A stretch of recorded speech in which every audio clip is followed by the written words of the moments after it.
Good morning, friends of the Museum of South Texas History, and welcome to this month's edition of Museum Pláticas. My name is Francisco Ojardo. I'm the CEO of the museum. And today we have a couple of segments that are, I think, very, very interesting. Of course, I think that all of our work is interesting, but I want to bring you along to that. The first segment that we're going to do is with our exhibits coordinator, Melissa Peña, who is working on an installation of one of our changing exhibits, and it will be for Hispanic Heritage Month. And the title of that is En la Cocina. So that's going to be a really nice exhibit that I think will welcome the public into, this cultural, historical, social tradition of food preparation and the importance of food preparation in the culture of the borderlands. So I'm going to share a story with you that will segue into, I think, our second segment. The second segment is going to be a longer segment that where I'm going to have a plática with an old friend, Greg Selber, who's a sports journalist, a scholar, and author. He's a professor at the University of Texas, Rio Grande Valley, and was a professor at UT Pan American for a number of years, and is one of the keenest followers of sports in South Texas. And so I'm going to have a plática with Greg about football, because, football just began. Actually, last night, I think there were a number of scrimmages with, high school teams playing each other and that sort of thing. But the story is this. When I was a little boy growing up in Elsa, I remember that just about as a matter of daily ritual, that I tended to be awakened by two senses. One of them was the sweet, mellifluous voice of my mother, who tended to kind of hold court in the kitchen. I'm talking about 5 o'clock in the morning, that sort of thing, with my father. As my father was being prepared to go off to work in La Azucarera or out in the fields or wherever he worked. So my mother would engage in this plática with my father. And so plática was essential, and especially, I think, formative in my own kind of coming of age. So the voice of my mother and the plática. And the second was the aroma of coffee. So my parents always had coffee on. And so when we do our museum pláticas, we tend to have coffee. And so I'm going to share a cup of coffee with Greg Selber when he comes on. And when we come back, we will have a conversation, a plática with Melissa. That'll be our next segment, to be followed by a longer segment with Greg Selber. So stay with us, friends of the museum. Don't go away.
The South Texas Builders Expo is coming to Edinburgh August 20th and 21st at the Edinburgh Conference Center at Renaissance. This is your chance to meet with the region's top exhibitors in home building products, service solutions, and up-to-date technology. If you're planning on building a house, you don't want to miss the South Texas Builders Expo.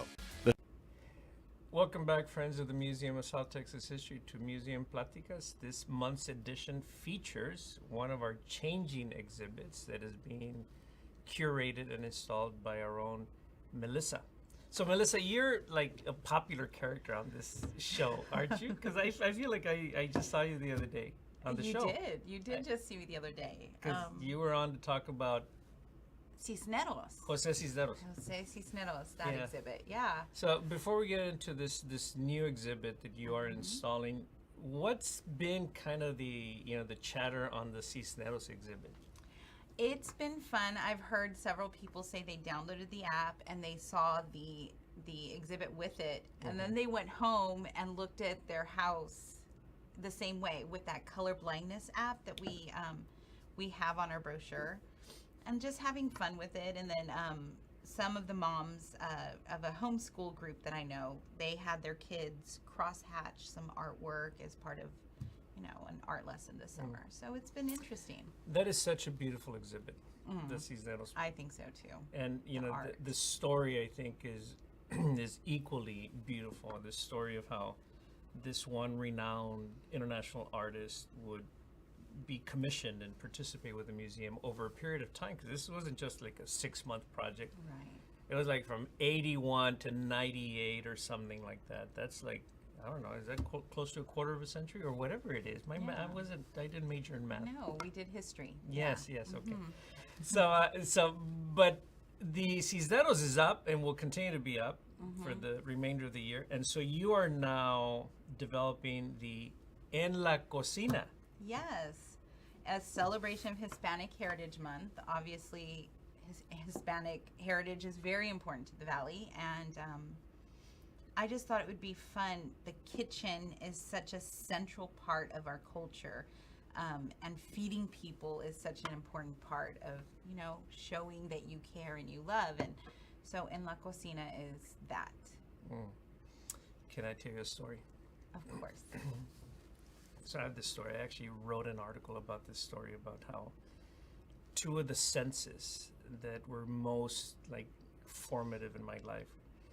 When I was a little boy, I used to wake up, or at least be awakened, by things that were happening en la cocina, in my house, where my mother was holding court as she prepared el lonche for my father as he went off to work at the sugar mill. But the two senses, number one was the sweet voice of my mother, and the second was the aroma of coffee. Yes. And that was such a searing set of, I think, sensual experiences, and so that I'm a big coffee drinker. You know why? Because of my mother. Yes. And what my mother was doing there around shaping the family identity, I think. With coffee. And I think that's a memory for a lot of people. You wake up as a child and you smell that coffee being brewed first thing in the morning. It's still my favorite smell when I have a coffee maker in the kitchen and I start walking towards it and I can smell that coffee. And that is more of a wake up than the caffeine, because I've been drinking caffeine for so long. So that article that I was telling you about, my brother and I wrote it. We wrote it as kind of, a tribute to my father when he died. And the title of the article is The Power of Plática. There's something that's, I think, cultural about the coffee and the food and the plática. And so it's almost like, coincidental, or maybe not, that this is a museum plática. We're having a plática about food in la cocina. Yes. Talk about that. Talk about how food has been such a generator of cultural expression, of transmission of stories, of, how the family sort of bonds or doesn't bond, maybe on some occasions. I don't know. We may not want to get into that. But talk about that. Well, you have so many different traditions that revolve around food, and you have tamales and everyone getting together around that table, because that's not a one-person task to make, but it's always so nice to see everyone around the table telling their stories, making fun of each other, because let's be honest, that's what we do, and make them in your honest. family, you make fun. Oh, Yes. don't tell me that your family does not make fun of each other around the table. And you make jokes and you laugh about things. You bring up, and that's where you find out stories that you wouldn't normally have heard, because it's just a comfortable setting. And so there's, you make tamales, you make cookies, you make, pan de polvo, or you have coffee and pan dulce, or it's breakfast and your family comes over early on a Saturday morning and everyone has some barbacoa. Just those kind of things happen in a kitchen, and I want to celebrate that as part of our heritage. How will this look when you have it out is one question. The other question is, and maybe the other question is the first one, what are the references that you're looking at? Are you looking at books? Are you looking at life stories? Are you looking at your life and piecing that life together with other people's lives through something that you're consulting? How are you designing it? What are the sources? And then how's it look? How's it going to look? So I am looking at those everyday objects that we have in our collections, that things that you don't think about as important that need to be preserved, but we have a huge pot, a huge blue pot, and it's one of those things, an everyday object. You use it for caldo, you use it for tamales, you use it for beans, whatever, but it's so important because it tells that story. So we have like everyday items, spatulas and spoons and coffee mugs and grinders and things like that, and I want to tell the story of those everyday objects because they're important. They're part of our everyday lives. So those will be in cases. This is going to be in the arcade in front of the store. Those will be in cases, and then I'm going to have the tables up so you can sit down with your family when you come visit. I'm going to have some interactives on the tables. You can write down your favorite recipe or a memory that you have of making something with your family.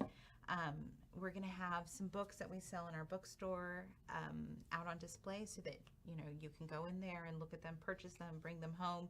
Maybe start your own tradition. Maybe you didn't grow up in the kitchen and around the table, but you want to start that tradition with your family. You want to start making tamales as a family around Christmas time, and this will be that little kick to talk to each other about these things. This museum has been like ensconced in food, right? And like expressions of how to prepare.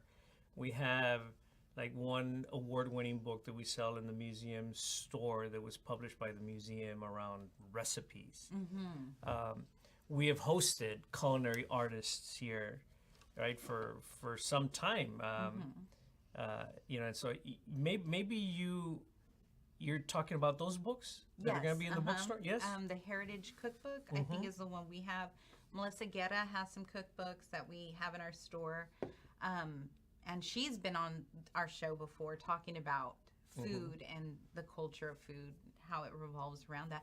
Because really that's what it is. And, you have someone come to your house and you immediately, like, are you hungry? Would you like something to eat? Would you like something to drink? That's how we care for people, is through food. And Adam's book, what's the title of his book? The Texas Mexican something cuisine? Something like Yeah, I think Oh my that's goodness, been a yes. very popular book. And he's been here, and he's Yes. actually cooked He's cooked for us. in the yes. Courtyard Gallery. He prepared some stuff. Oh my God, the aroma was so good. Yes. Yeah, everybody Yes, it came was. out to that. Of course we did. People and non-people. That's great. So this is going to be out there then, in the lobby you're talking about, right? Yes. And kind of close to the store. And so when people come in, they will immediately be, See it. yeah, okay, Yeah. wow. So I want to tell you a second story. Okay. Can I do that? Yes. Okay. So there's this, because I think I may have told you that I'm rereading Cabeza de Vaca. Oh, yes. Yeah. So, Cabeza de Vaca, Dorantes, Castillo, Estebanico were all enslaved by different native tribes. We're talking about 1533, 1534, 1535. And they plotted their escape. and because they were talking to each other because they would meet on occasion when the tribal communities would kind of intersect. So Cabeza de Vaca would see Dorantes or would see Castillo or would see Estebanico, and so they plotted their escape. They were going to escape into the Rio Panuco, down in Mexico, south of the Rio Grande, during the time of the Tunal. So the native people had this annual celebration where they would all come south. Like they were around maybe Houston but they would come south to like close to the Nueces River and a little bit south, where there was this like proliferation of nopales with their tuna. Okay. So that tuna, the flower, the fruit, they would harvest that and they would like feast on it. And then they would take a bunch of that tuna during their tunal, their big festival, and they would take it back to wherever they were. So Cabeza de Vaca and the other guys then plotted that during the tunal, when everybody's distracted, we will run away. Oh, wow. And that's what they did. What The if- tunal. Yes. I know, this is Why like, did we stop that? I don't know No. why we stopped. Maybe. We need to bring that back. But because, we have festivals, Yes. Around grapefruit and around other things, which are fantastic. But the tunal is like, this is like in the bloodstream of indigenous people. Right. And Cabeza de Vaca wrote about how this was his sustenance, his medicine, his livelihood, really, the tuna, the nopal. And so that is almost like seminal in terms of food production Yeah. for this part of the world. That's, I don't know, Melissa, if you eat nopales? yes, Nopalitos? I do. Oh my God. Yes. with I had some just the tortilla. other day. Really? Yes. I was trying to get Manuel to eat nopales also. Manuel, our guy who Yeah. works here. And he said no. No, he loves them. Oh, He okay. can't- He wouldn't leave any for me. I like them. I think they're good. Oh, man. Fried up in a corn tortilla. Medicinal properties, they're So good. good. It's an acquired taste for some, I think. Yeah. You think so? Yeah. So, Melissa, what else do you want to say to our friends of the museum about En la Cocina? I'm just excited about it. I think it's going to be a fun exhibit, a chance to sit down with your family and really talk to them and bring up those stories that you maybe don't think about until you're sitting around that table, until you're in the kitchen. And, it's just going to be fun, a fun celebration of our heritage. So this is going to be a bit of a stretch here, my segue. Oh, okay. Yes, because the segue is to go from La Cocina to Friday night football. Because when we come back, I will be joined here by Greg Selber. Oh, fun. The historian. He's It's a lot so of fun. good. Yes, Yeah. and so Greg and I are going to have this conversation about how fall season in South Texas really is kicked off by football season. And, family event football, food, family event. Yeah. Maybe that's like, Barbecue? yeah, I okay. don't know. So thank you, Melissa, Yes, for thank being part you. of This is this good. museum Plática. And so stay with us so that you can be part of this conversation, this Plática with Greg Selber, who's coming up.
The South Texas Builders Expo is coming to Edinburgh August 20th and 21st at the Edinburgh Conference Center at Renaissance. This is your chance to meet with the region's top exhibitors in home building products, service solutions, and up-to-date technology. If you're planning on building a house, you don't want to miss the South Texas Builders Expo.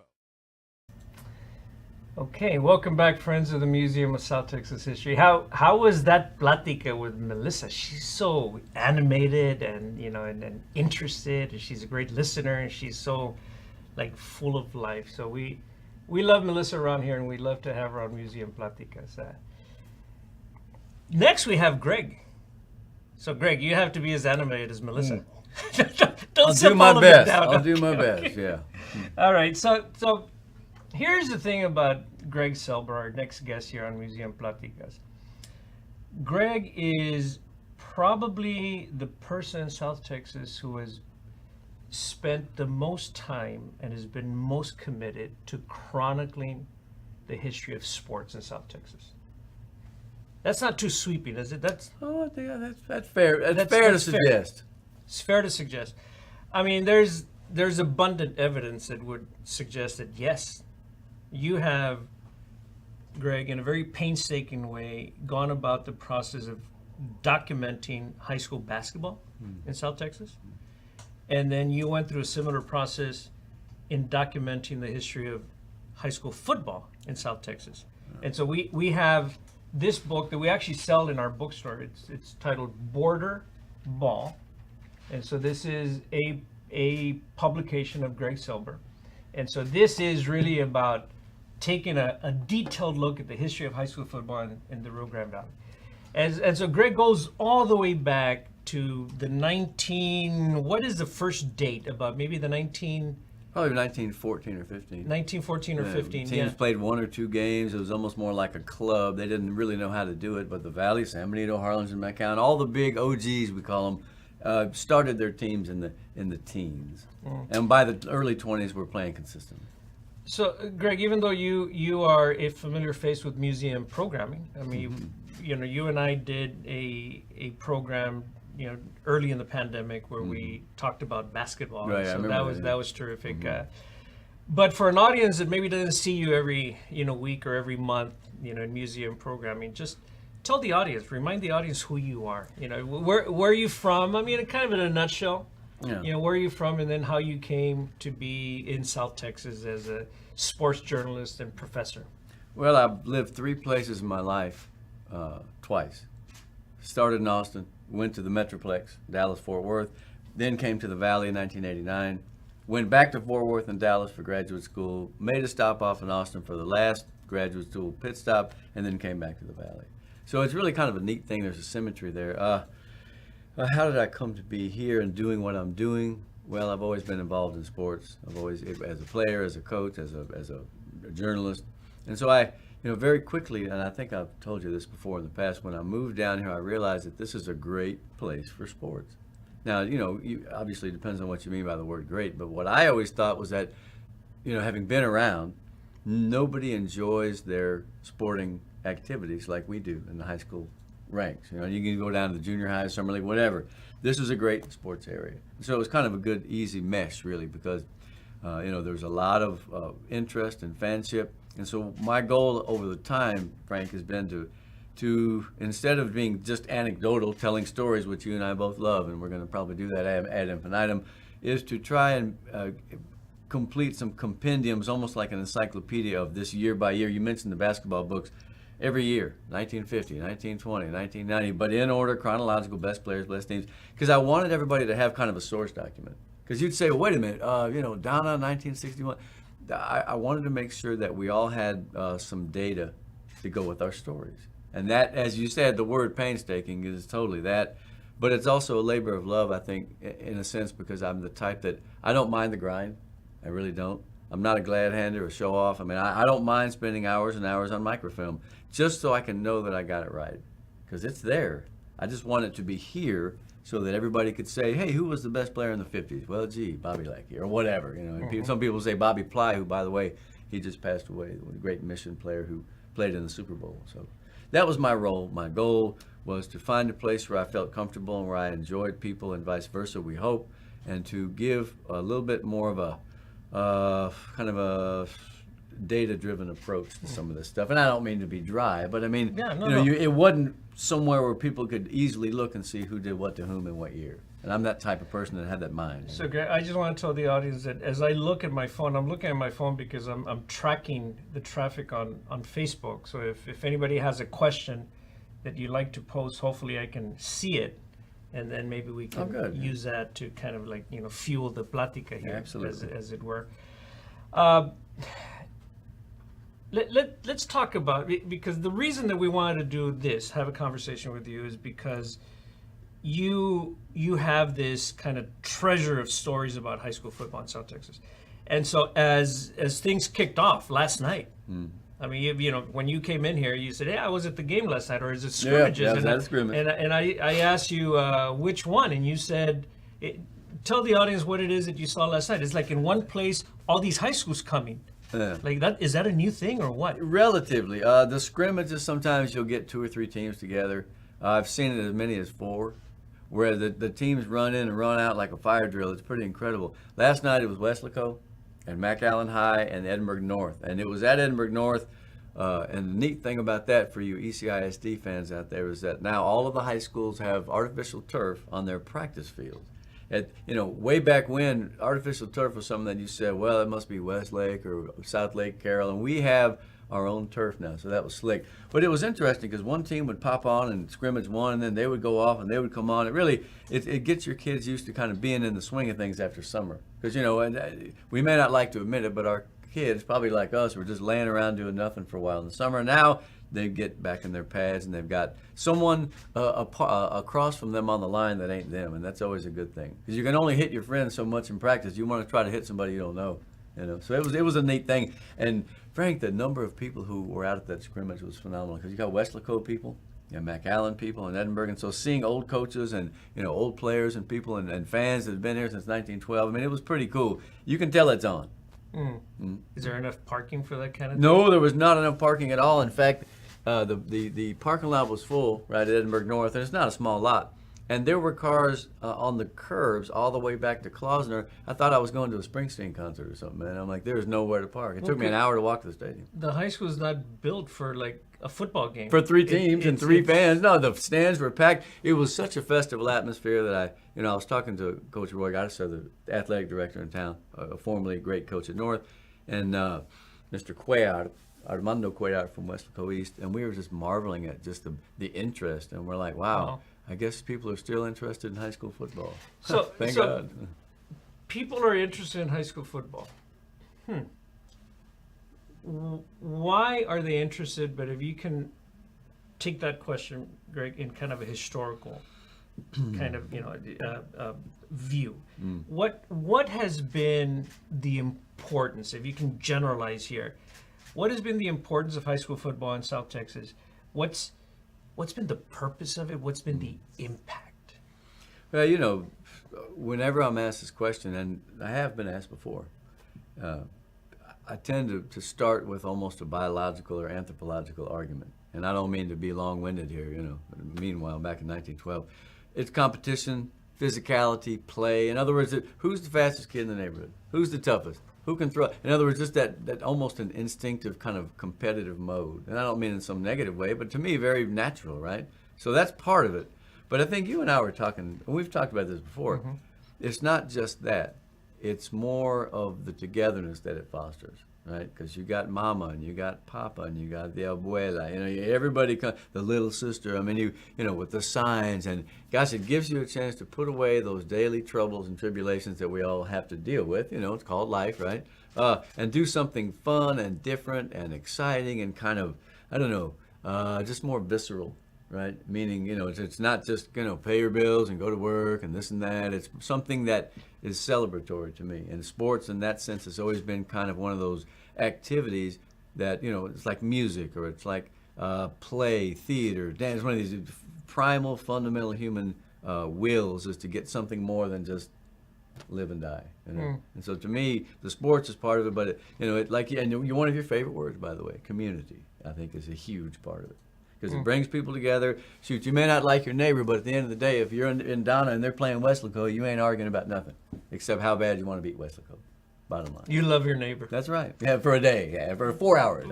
But not the neighbor in the next town. Gotcha. No, where does that line there? Yes. Once the track's in, then you're on your own. So you speak of this this thing of, getting out of the daily rut and that sort of thing. In some ways, almost like the function of a movie. It's a little bit of escapism. Sure.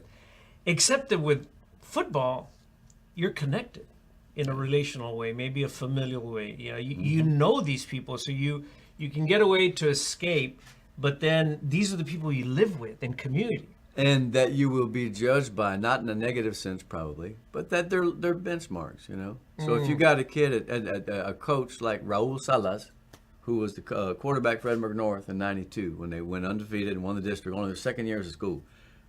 He is now the coach at Economides, right? And so not only that, but he's going to be going and playing Edinburgh North with Damian Gonzalez, who was the center on that '92 team, Edinburgh North. So now you got rivals and friends, and you got Rene Guzman, who comes back to the Bobcats from Westaco East after 20-something years, one of the best assistants the Valley's ever had. Now the head coach at his alma mater, and he's playing against all these other cats. And then you've got Ed Vela, not to mention high school football and Robert Vela. They have to go together. So it's fun for me to see in a town or in a city those things you're talking about. Those familial connections. I mean, you got umpteen brothers and aunts, and this cat's dad played for them. And so, to me, what makes it fun and not just ephemeral or like poof, it goes away, is the fact that they are measuring themselves by the people who came before them. There is that connection between not only families but really close friends. I cannot go to Stripes without seeing somebody who's going to sit there and say, hey, who's going to be better, this and this. I apparently have reached almost oracle status, which, of course, I'll tell most people is not true because I'm usually wrong. But the fact of the matter is, if you're into it, then you're never out of it, and you're always thinking about it. So that's why in June or July, when we're sitting around sweating by the pool, I'm in the back of my mind thinking, well, when does Texas Football Magazine come out? Because when you get that, and by the way, this year it was late, that's when you know that things are getting ready to be on. Yeah. Well, thanks for that Stripes reference, because you go there for tacos, I'm sure. Indeed. Yeah, I used to see Coach Vela there all the time. We have the En La Cocina exhibit today, so thank you for that. En La Cocina de Stripes, right? And the Tigre. That's right. I mean, this is fascinating stuff, how there's been like the exporting of frontera culture to the world with tacos. Oh, man. Now everybody's into tacos, right? No, they can say tacos, but they know what they're getting is essentially what we do. You, in your book, in Border Ball, you talk about all of these, guys who came through football programs and, levels of, prolific passing and running and tackling and all that kind of stuff. And you seem to talk about, there's Tom Landry, right? Yeah. It's kind of the model. Yeah. Tom Landry, not only because he was, a really good football player, but he's in the Hall of Fame. But Tom Landry because of coaching, Tom Landry because of character, Tom Landry because, he was World War II veteran. I mean, he flew B-17. Right, he wasn't writing for the Stars and Stripes like Al Gore or somebody. Right. Easy on Al Gore, but yes. Sorry about that. That's okay. Or, we could go Bush and Clinton. I know, no. But National Guards and all kinds of stuff. But Greg, talk about those 2 or 3 players that were in many ways quintessential to what the Valley is all about. I mean, clearly there's Tom Landry. Clearly Bobby Lackey. I mean, these were characters that are, of football prowess and historical. Larger than life, man. I mean, we use that phrase a lot, and it's exaggerated, but no, they were larger than life. But there were other guys, who meant so much to this one town, or meant so much to the region, have meant so much. I mean, you write about, Frank Smith. Frank Smith, right? Frank Smith, and then you talk about his industry. He was a very successful businessman with Toyota. And then you talk about the coaches from Edinburgh. Yeah. And then you talk about your neighbors, right? And the Wallaces. Yeah, and 3 generations. Generations. Yeah. Pick out. I know that this is a hard exercise, but those 2 or 3 that in many ways are emblematic of this whole century-long experiment, social school experiment. It's a sports experiment as well.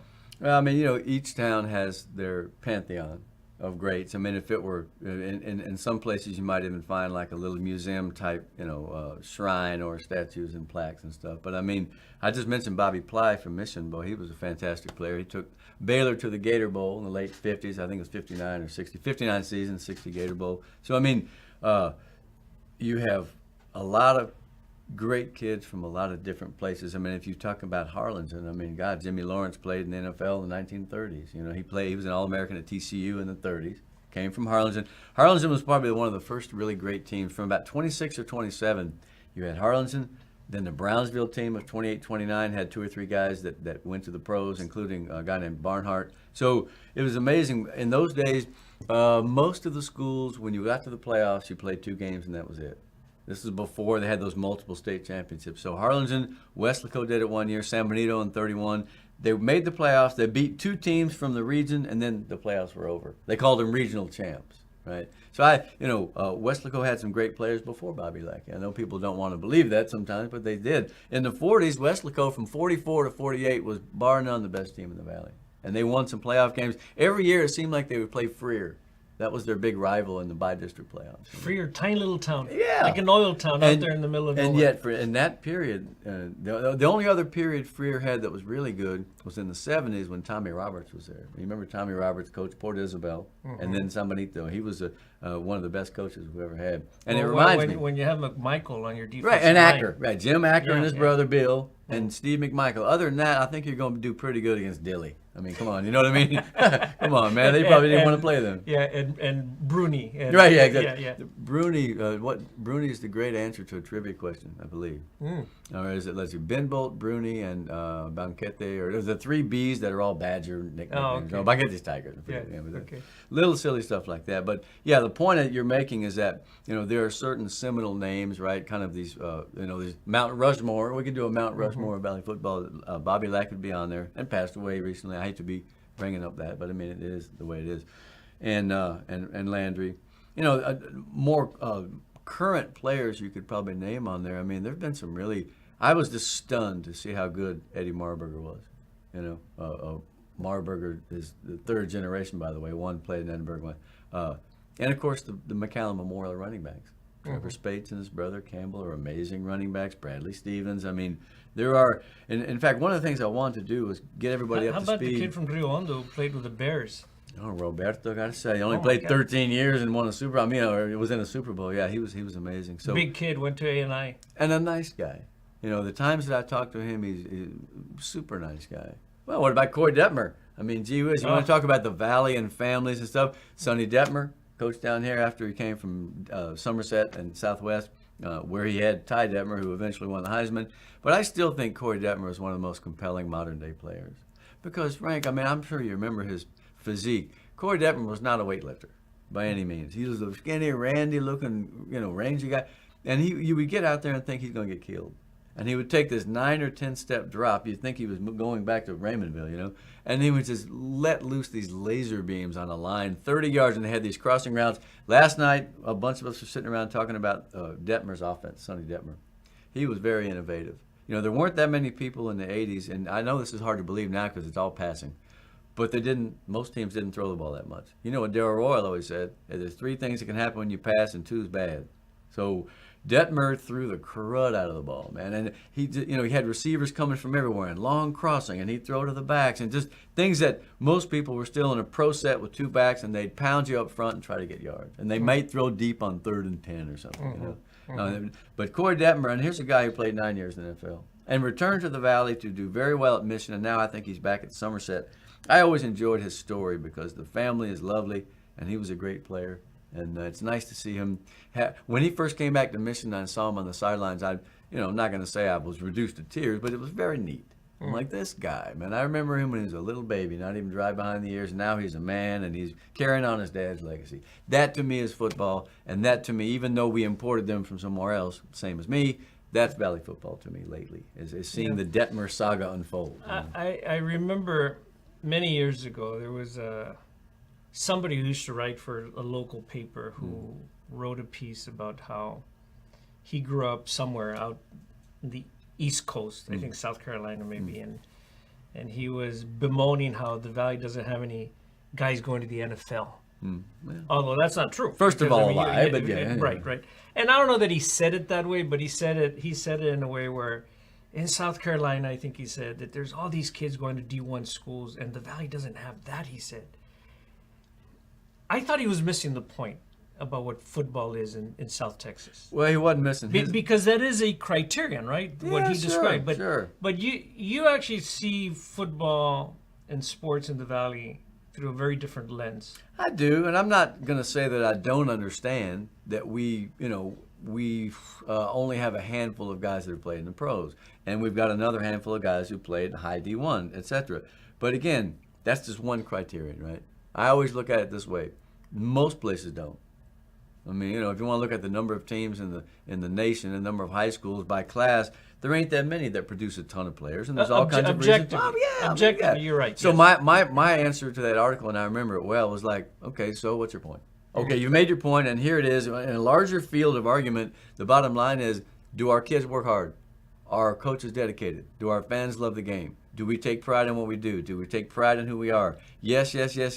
Will we occasionally whip some team that has superior so-called athletes? Yes. Will we generally struggle? I mean, there's only been 17 teams that have won that third-round playoff game. That's the bottom line. Those are stats. I can give you the list.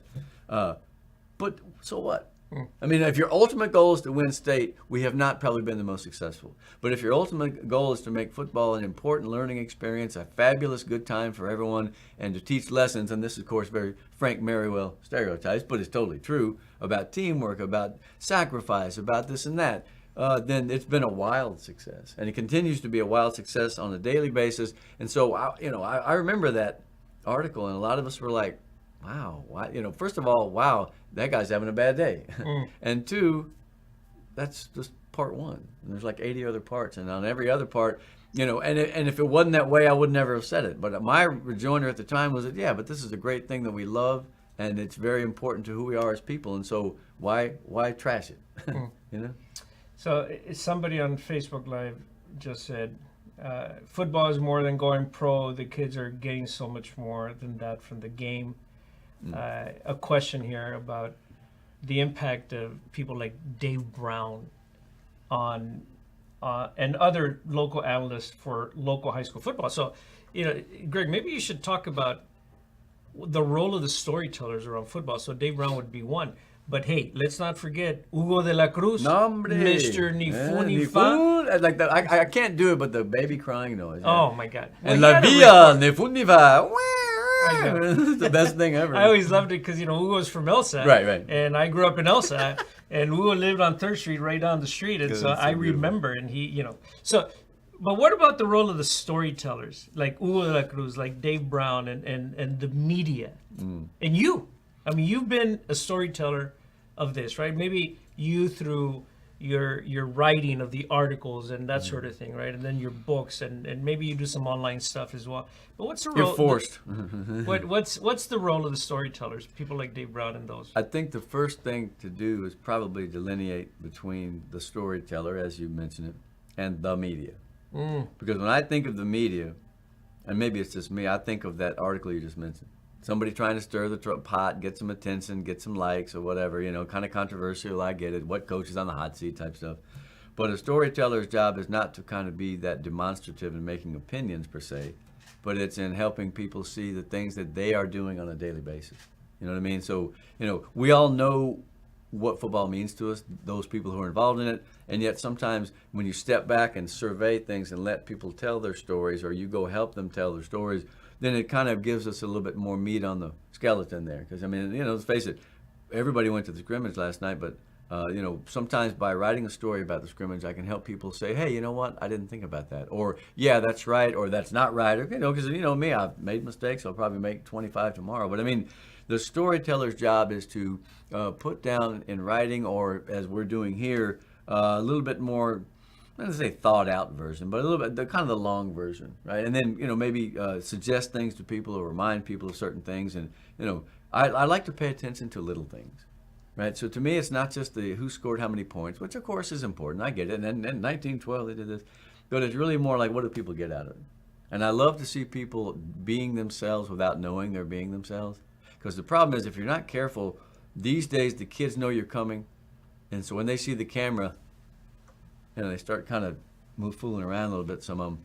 I like to help people see the things that they're doing and enjoy them in a natural way, almost organic, so that, it's not contrived, it's not trying to get clickbait. I mean, it's just kind of, I don't know. I just want people to, I try to make these games as special as possible. And here's the thing, I don't have to do anything. I'm not making anything. I'm just kind of, I always tell people I write what I see. So if I see a community that's going bananas in the stadium and have all these neat things and T-shirts and all these games and music, almost like what do they call it in football, a porra, where, you have the guys with the band, and they walk into the stadium at the Toros, those are the things that make it better for me. I mean, they're going to score. The game is about scoring points or whatever, but to me it's about the people and how they enjoy it and what it means about what it's like to be us. That's kind of what I try to do anyway. When you write about football, you write about basketball, you write about sports, you seem to employ a different lens. You seem to be descriptive about the moment, about the kid, about the score. You seem to do it through a lens where you want people to enjoy this. Because, not a lot of Greg Selber writing goes after people.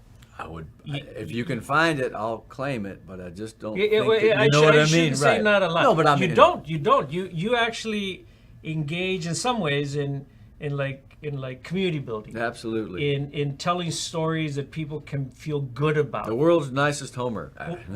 Why? Because the media is, their job, I guess, is to do that. Right? In other words, I guess they think that people like the fact that there's some controversy or achievement. I don't know. But that's what I see the media as part of. My thing is, let's say Edinburgh High fumbles a football. I'm going to say Edinburgh High fumbled the football. But if, Herlin Benavides, a name from this recent past, runs for a touchdown, he will get all kinds of accolades from me. I may say he ran like Achilles across the field, blah, blah, blah. But I try not to mention negative things. Now, if a team gets beat 50-0, then I have to go into tap dance mode, because it's like, oh boy, how do you write this one? And they were unmercifully slaughtered and have no chance of ever doing anything. No, it will be what they did after the game, because the coach generally will I've seen it before, they get the kids together and say, hey, this is one game, that team is really good, we didn't play well, wash it away. And so that will become the story. And what does that show you? Redemption / not reconciliation per se, but I mean, in other words, I always try to focus on the positive, not to the point where I'm blowing smoke or saying, hey, we're going to do this and with it, just so that whatever people read from the story, they find useful in that way. And I'm very conscious of the fact that I want us to enjoy the things that we do and have pride in what we do. And so even when something crummy happens, I try to soft pedal it, not to the point of being dishonest, but to the point of accentuating the positives, as the old song used to go, And I guess that's something I've always tried to do, because, everybody has a tendency to be down in the mouth sometimes. And I know some people who you can give them a bag of money and they say, there's a hole in it, there's a problem, right? I've always tried to counteract that tendency to be critical, overly critical, but not by being overly, helpful or hopeful, but by just trying to remember what I'm doing this for. I'm not trying to be a big shot and say, I know more, but not that.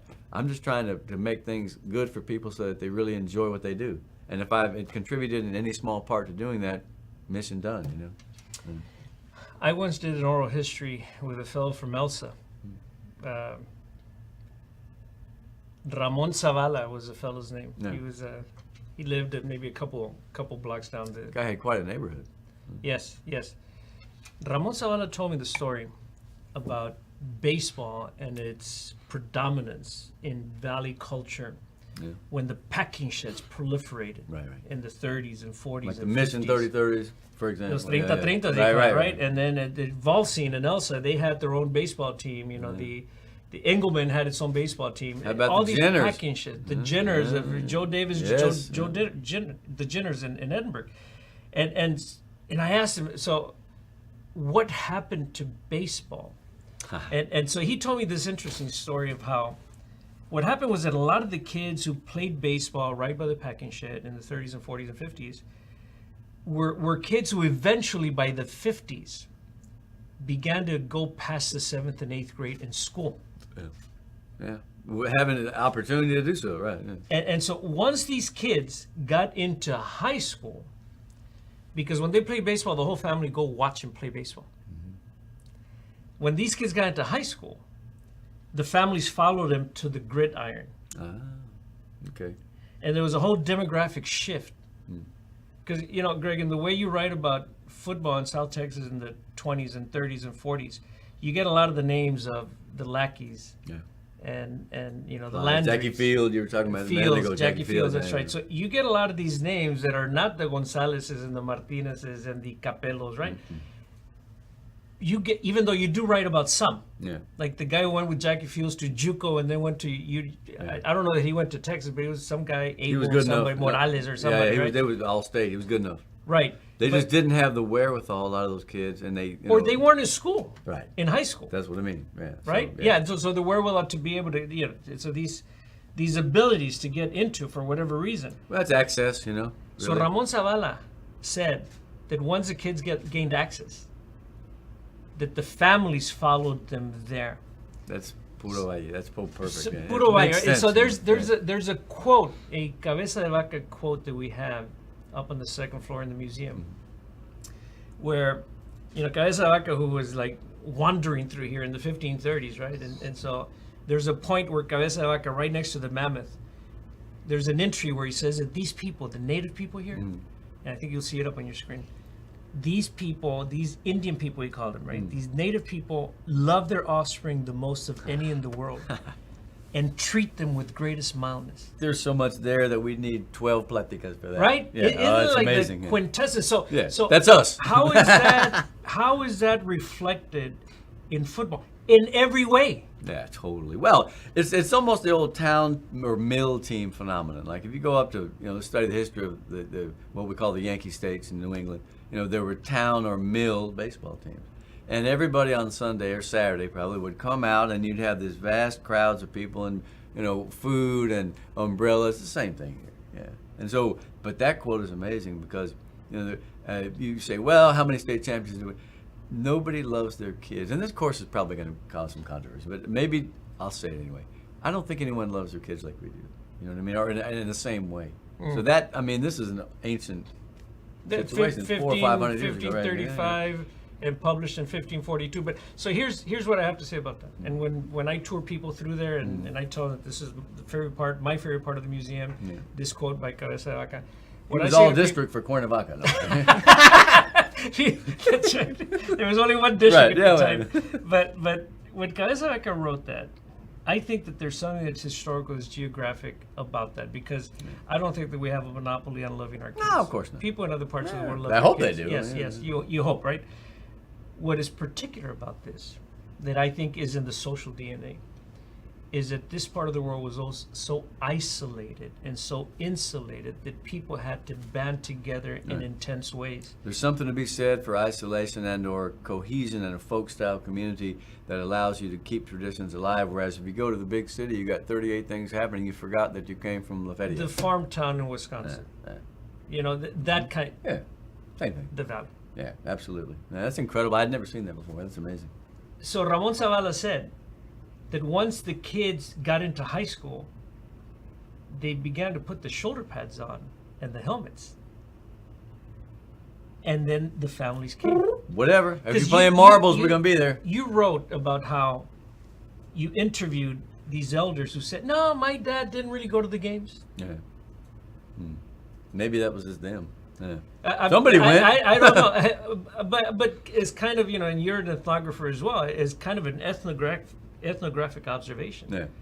Like, rarely do you have kids now whose parents don't go to games. And maybe, in fact, sometimes they go to practice and try to get into the huddle and call the plays. Parents are, very much involved. Yes.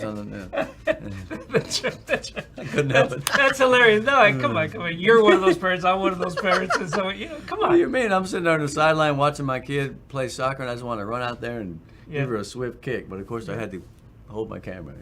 So when you went to college, Greg, you probably took an anthropology class with this anthropologist named Doug Foley. I did. Yeah. I did. He's a great friend and a very good basketball fan, by the way, and a decent player. Yes. Really? Yeah. Uh-huh. Yeah. So Doug wrote this book that I know you're familiar with, Learning Capitalist Culture. I saw it on my shelf the other day. So this is where we began to think a little bit more critically. Because one of the arguments that Foley makes is that in Learning Capitalist Culture, as he observes, in this mythical town, South Texas, which really is like Crystal City, right? Yeah. But he says that what football has done over the years is perpetuate certain, this is hard, but perpetuate certain inequities. Well, yeah. But maybe it's not hard, because Foley argues that, and in fact, he would argue here, because we've been on for 15, 20 minutes, and we've only talked about boys. That's right. And not girls And in men. sports, although at the time there weren't as many programs, obviously we know. But sure. But the advent of Title IX, right, and that sort of thing. But the whole discourse is really about male culture. And so part of what Foley says is that, football and other sports have been where boys are trained to be leaders in community. Yeah, it's almost like the old British mentality in the Empire about, the wars of Cambridge or whatever won on the fields of Eton. The training school, so that, training leaders, training big shots. Meanwhile, the rest of the cats are down here taking their equipment away and getting it washed, right? Yeah. So what happens Friday nights? What happens with this whole thing that's about to kick off? Kicked off last night, football. So we go through this ritual of community building, this ritual of renewal, right? Yeah. Even though it's the fall, but yes, it's renewal. Yeah. And Foley argues that as this is going on, we have the perpetuation of inequities, gender, and in many others, he says. Yeah. Well, racial. I mean, you look at the rosters of the teams in the Valley from the 40s and 50s, and Ed Caps, Donna, Santa Rosa, mostly Anglo, like you said. It starts to change. It starts to change in the late 50s, early 60s, and some people would point to the GI Bill. Lots of veterans coming back with more educational opportunity. Therefore, they don't have to necessarily work in the fields as much, meaning their kids are not gone in August when we start practicing, so they're there to play. And I think the attitudes toward between the groups, ethnically speaking, in the Valley, it starts to evolve a little bit during that time. So it's not so much of the patron thing. It's not so much as the, you little guys do this baseball or track or whatever. So there's a lot of reasons why that tends to change. But the demographics change, and so the names and the stories in the 60s and particularly in the 70s. And here's an interesting thing. I told you a little while ago, I've been compiling lists, statistics and things, doing a little data this summer. I've got a pretty good list of all the coaches that ever coached in the Valley. I'm almost positive I have them all. And it's amazing how there were very few what you would call Spanish surnames until late 40s, early 50s. E.C. Lerma, I'm sure you know about. But there were some others, Joe Sanchez, whom the stadium was named after in Rio. So that's always been kind of one of the subtopics that I'm interested in. I know you are as well. Not just the sports and who scored how many touchdowns, but what does it mean to what we're like as people. And of course, and Doug Foley's done great work, and I love him to death. And I don't gainsay the things that he's attempting to say in that book, as very formative to me as it was to you. And yet, I would also say that that's one part of a larger puzzle that tells us who we have been. I mean, let's face it. Some people will say that football, and this is going to make people mad, is a breeding ground for toxic masculinity or some such, right? Perpetuates the hierarchy, the status symbol, the pecking order, all that stuff. Well, that's probably true, but it was the same way with the cave people. In other words, people in general seek to see who the fastest, the toughest, or the most cunning is, and that will lead to your success as a group of people. So I don't find anything unusual about that. When it becomes a little bit more out of control and it tends to kind of affect other aspects of our life, that makes it negative. But just the fact that the best football player is going to score the most touchdowns and he might get the cheerleader as the girlfriend, I don't find that to be negative as much as it is just la vida. That's the way life works out sometimes. So it's a complex kind of enterprise. It is. It's not as simple as roll out the balls and play. Yeah, or how many go to D1. Right. Yeah, I mean it's like a whole kind of landscape, and it's about to start, and so people get excited about this. It was crazy last night, man. There were so many cars at Edinburgh North, and I felt like I said, at a pulga or a festival. I mean, everybody was just happy as a clam. It was kind of buzzing about this and that, and it's funny because usually at a football game there's a drill. It works a certain way, but in scrimmages, I mean, I saw some of the kids from McAllen in their pads, but not shoulder pads, at the concession stand in line. It was so cute. It was so community-ish, Yeah. you know what I mean? Not just like this regimented or like scripted NFL stuff where they see you coming and they're making money off of their names, blah, blah, blah. This was great. I Yeah. really did love it. That's true. Yeah. That's great. There's a moment that happened in this museum about 2 years ago when, in the summer of 2020, Dolia Gonzalez called the museum. Uh-oh. And Yes, so- ma'am. I know, Dolia Gonzalez. She was 91 at the time, and she summoned me to her house. And that is the word, I'm sure. So I went to her house, and she went to her bedroom, and she pulled out a cardboard box with, and I could tell immediately what it was. It was letters that her son, Freddie Gonzalez, had written to her from Vietnam. 150 letters, Greg. And That's a so lot. I take those letters. You know, she's ready to donate the letters of Freddie Gonzalez to the museum. Right, And then right. she told this very, very poignant story of how 3 times in the previous 30 years she had brought that same box to the museum to donate the letters, only to begin to cry and turn right around and Can't do it, yeah. no, can't do it. And she Right. said it was her bedtime reading for 50 years, she said. But she was 91 and she said, I'm ready to give them up. See. So I bring the letters to the museum and I, go through every single letter. Yeah.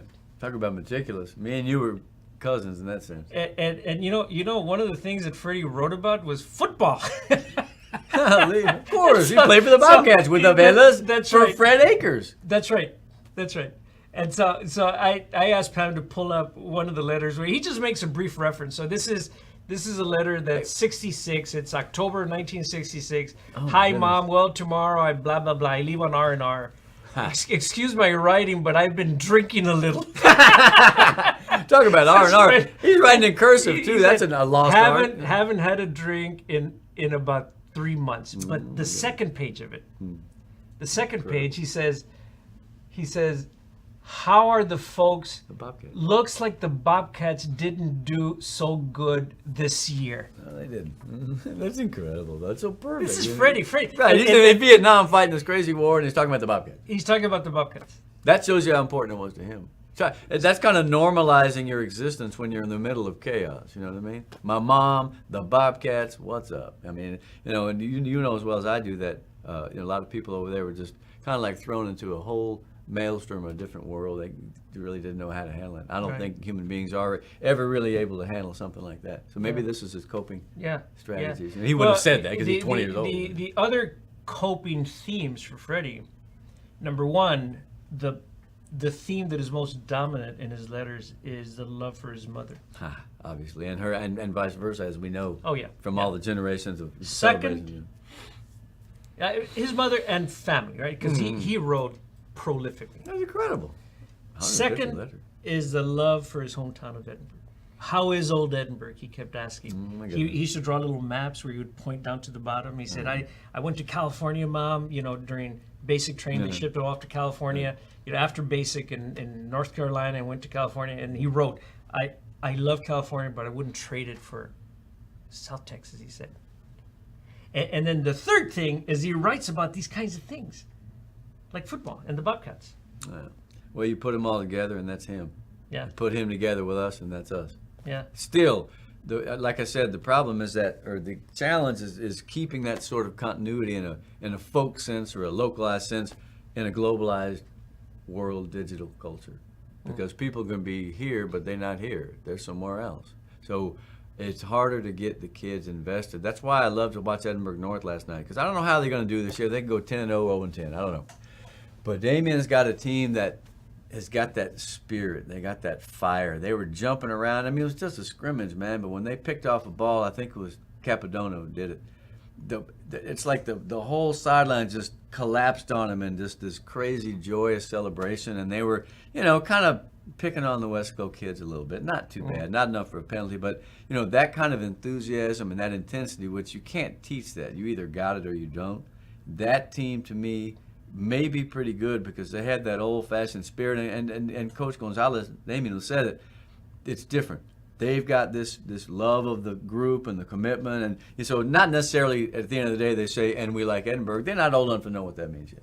But they do have that camaraderie, that esprit de corps, that kind of fire that I found impressive. And I'm not trying to be ugly, but they got the best of Wesley Cole and McAllen last night. And again, I'm not I'm not trying to say those teams maybe they'll go 9-1 and win district, but I thought that was interesting.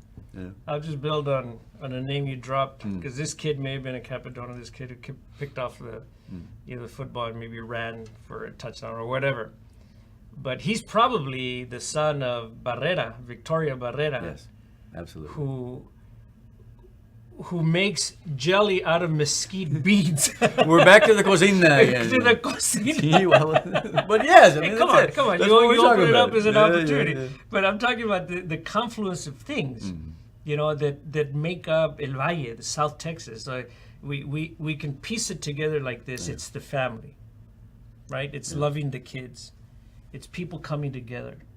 It's the foods. It's the traditions. It's the rituals. What do you do after the game? Where do you go? Who makes what? Who goes That's to right. whose house? That's It's right. totally. It's a constellation. You're Yeah, right. but Totally. at the end of the day, I think part of why you write about football the way you do and sports the way you do is because you've understood that here it's really about the kids and the family and the community. Yeah. And so in many ways, football becomes a vehicle through which we celebrate that. 100%. And where I grew up in Austin, I mean, it was not that it was not a neat place. It certainly was.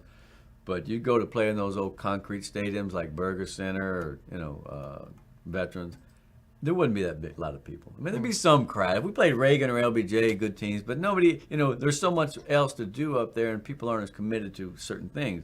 Whereas here, you mentioned it, that sort of being off the beaten path in our own little universe. Man, I mean, this place is phenomenal in that respect. It's incredible. You have a place where people are still doing things they did in prior generations. And again, it's not everything, and you get a lot of kids that have no earthly idea what we're talking about. But in general, I'd say that one of the great things about the Valley is that we have maintained who we are for the most part, while also moving into a new century and a bunch of ideas. So yeah, man, all I did was observe it and write what I saw. The people have done the work. So Greg, as we exit from this Plática, I just want to thank you. You look Oh, at you. That's you. It is. Look Is at this that Lanier? hair. Is this Lanier? Or what? Yeah, that Is was it Lanier. Now Navarro is the name of the school. No, They I don't changed know. it. How about Yeah, that? yeah, Okay, finally well, figured it it's out. a step up, but Yeah. we're working on the We're historical working on some names. of them. But so yesterday I was at the Rotary Club meeting and The world, you get that picture, man. That's crazy. Yeah, well, probably your wife. Yeah. Yeah. When the world was young. The football coaches from Edinburgh showed up to the Rotary Club meeting, and the one thing that I wanted to say to them, as somebody who was in the audience having my enchiladas, was I said to them that I wanted to thank them for the kind of commitment that they have to kids. The kind of hours that coaches, that band directors, that these people who work in schools give up, oftentimes at the expense of spending time with their own children. Hey, their football own wives or families. football for females, football husbands. I mean, we Oh, all my know God. the phenomenon, man. I'll see you at 10:30 if you're still awake because I'm going to the game. And women also who coach. That's what right? I'm saying. So their husbands are like, when That's- can I have a That's right. That's right. home And cooked so, meal here? So I wanted to thank them for their years of commitment. Yeah, But Greg, this is, I think, an appropriate time to thank you yeah. for your years of commitment to chronicling the story. So Pam has some images of you through the years, going to the football field and taking photographs, because you got to be there, right? You got to be there to be I'm able not in to the write press about box. I it. don't do the press box. Right. Can't and do so it. this is you talking to a kid somewhere on the sidelines. I don't know where that is, but you What a great player. That's a Vela soccer kid. Yeah. You love to have pláticas with people as you're out and about working. Every day. And that's day. that's time. That's time that you're committing to. You see, the way I see it, Greg, is that what you're doing is Yeah, just I know like the her. coach. Just like the coach is making the commitment to kids, you're making the commitment to not only capture the story, but even coach. Look, it looks like you're coaching like a flag football team. Right. Is that your kid over in the yellow shirt? is. Yes? Yeah, How about yeah, that? yeah. And so your kid even shows up, like when you had maybe a book signing at one yeah. point, and so I think that Kim, your wife, forwarded. Is this your kid? Yeah. So Yes, it she's is. like Yeah, taking they- stock of who's getting your book. Is that Miss Janice Odom too? I think it is. Yeah, Probably, and because my probably. my How daughter's about now a student athlete at Trinity, a track athlete. So that was another thing that I wanted to make sure she understood was how important it was to understand what you're dealing with here. She went to Robert Vela High School. There she is. And I wanted her to understand who Coach Robert was and who Minga is and who the Velas are. That to me was very important, that we stress that it's not just a school and a game. This is our legacy. This is our history, and you need to really embrace that. So when you put that badge on, don't do nothing wrong, because Coach Vela is looking at you. That scared her a little bit, and it helped. So. Right. Hey, what's up, Kevin? That's an Edinburgh North kid right there, man. Edinburgh North. He's now a very successful journalist, although he'd much rather be fishing. He'll laugh about that. Okay. That's All right. good, Well, man. listen, Greg. I just want to thank you for not only your lifetime of work, but also for being a good pal to the museum. Hey, we've had fun times together, Frank, man. And here's the thing. When me and you get together, we may start it with a kernel or a core, but we always tend to branch off into fun things. And I hope that, we're both long-winded as heck. But you know what? At the same time, I think there are people who want to hear what we have to say. Not because it's us, because we could be anybody, but because we do care. Yeah, and we have taken the time to we figure it got out. 8 people on Facebook Live. Hey, it's incredible. Eight All is right, better well. than 7, so there's 8 people. Yeah, But they come in and out. Beautiful. Thanks It's so always much, nice to Greg. see We you, Frank. appreciate it. I appreciate the work that you do, because we couldn't have a better representative in an intellectual way and as a business person with your great group of people who most of them came up through our school. And it's just great to be involved in something. Whenever you need me back, then here I am. Thank you, Greg. Okay, so that has been this month's installment of Museum Pláticas. So we talked about La Cocina that Melissa's working on. And then, of course, Greg kind of, takes us into football season. And so what we have to say about that is continue to love your kids, continue to be close with your family and with the community, and enjoy this fall season. We will see you again next month for the next installment of Museum Pláticas.